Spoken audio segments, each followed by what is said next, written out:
the best poems are received when they are literally by heart, when they are embodied rather than read.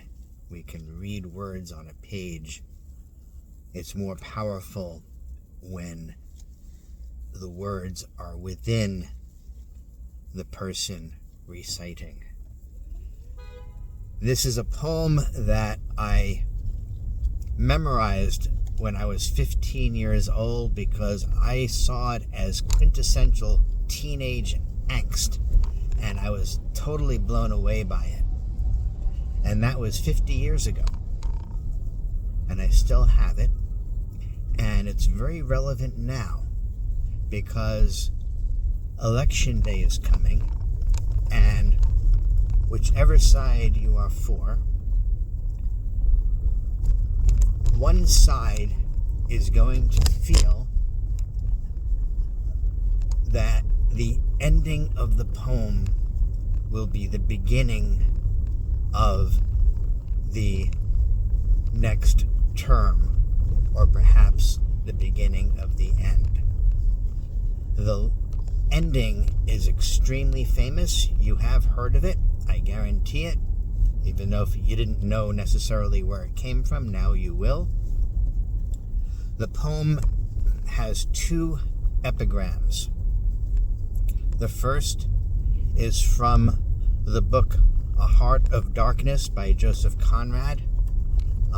That book was also used as a metaphor by Francis Ford Coppola when he did his movie Apocalypse Now and had a character named Kurtz.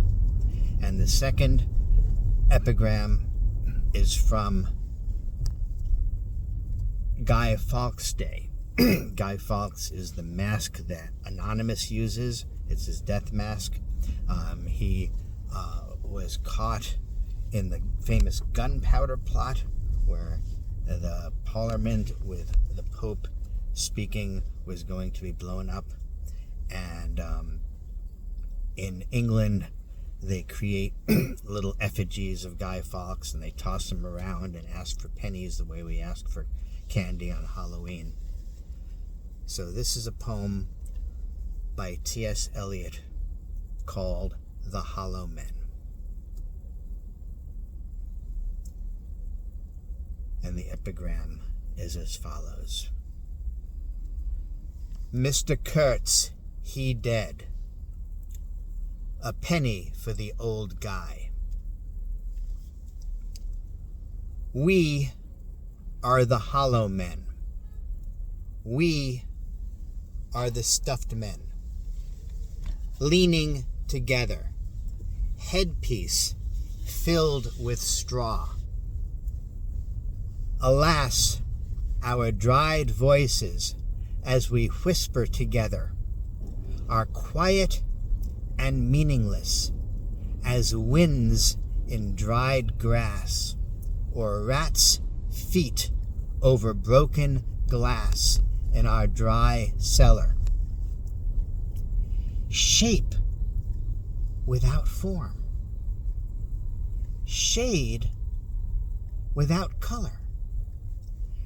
Paralyzed force. Gesture without motion. Those who have crossed with direct eyes into death's other kingdom, remember us, if at all, not as lost, violent souls, but only as the hollow men, the stuffed men. Eyes I dare not meet in dreams. In Death's dream kingdom, these do not appear. There, the eyes are sunlight on a broken column. There is a tree swinging, and voices are in the winds singing, more distant and more solemn than a fading star. Let me be no nearer to death's other kingdom. Let me also wear such deliberate disguises, rat's feet, crow's skin, cross staves in a field, behaving as the wind behaves, no nearer, not that final meeting in the twilight kingdom. This is Deadland. This is Cactus Land. Here the stone images are raised. Here they receive the supplication of a dead man's hand under the twinkle of a fading star. Is it like this in death's other kingdom, waking alone at the hour when we are trembling with tenderness?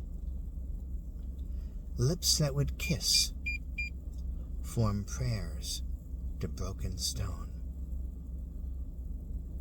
The eyes are not here. There are no eyes here in this valley of dying stars, in this hollow valley, this broken jaw of our lost kingdom.